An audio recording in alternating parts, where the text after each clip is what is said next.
नमस्कार दोस्तों, जय श्री कृष्णा, जय माता रानी। इस वीडियो में हम बात करेंगे नवरात्रि की दूसरी देवी यानी कि माँ ब्रह्मचारिणी की पावन कथा के बारे में जानेंगे। तो चलिए दोस्तों जानते हैं। कहते हैं माँ दुर्गा की नवशक्ति का दूसरा स्वरूप माँ ब्रह्मचारिणी का है। यह ब्रह्मा का अर्थ तपस्या से है। माँ दुर्गा का यह स्वरूप भक्तों और सिद्धों को अनंत फल देने वाला है।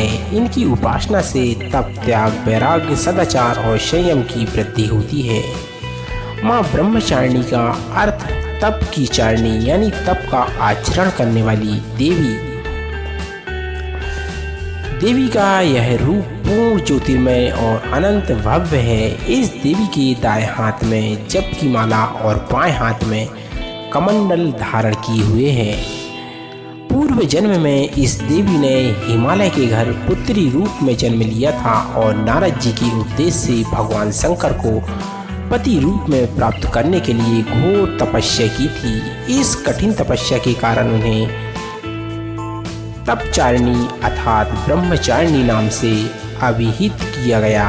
1000 वर्ष तक उन्होंने केवल फल फूल खाकर बिताए और 100 वर्ष तक केवल जमीन पर रहकर शाख पर निर्वाह किया। कुछ दिनों तक कठिन उपवास रखे और खुले आकाश के नीचे हजारों वर्ष और धूप के घोर कष्ट सहे। 3000 वर्ष तक टूटे हुए बिल्व पत्र खाए और भगवान शंकर की आराधना करती रहीं। इसके बाद तो उन्होंने सूखे बिल्व पत्र खाना भी छोड़ दिया था। कई हजार वर्ष तक निर्जल और निराहार रहकर तपस्या करती रहीं। पत्तों को खाना छोड़ देने के कारण ही उनका नाम अर्पणा नाम रखा गया।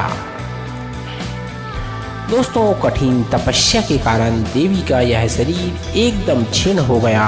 देवता, ऋषि, सिद्धगण, मुनि सभी ने ब्रह्मचारिणी की तपस्या को अभूतपूर्व पुण्यकृत बताया, सराहना की और कहा कि हे देवी, आज तक किसी ने इस तरह की कठोर तपस्या नहीं की। यह तुम्ही से ही संभव थी। तुम्हारी मनोकामना परिपूर्ण होगी और भगवान चंद्रमौली शिव जी तुम्हें पति रूप में प्राप्त होंगे। अब तपस्या छोड़कर घर लौट जाओ, जल्द ही तुम्हारे पिता तुम्हें बुलाने आ रहे हैं। इस देवी की कथा का सार यह है कि जीवन के कठिन संघर्षों में भी मन विचलित नहीं होना चाहिए।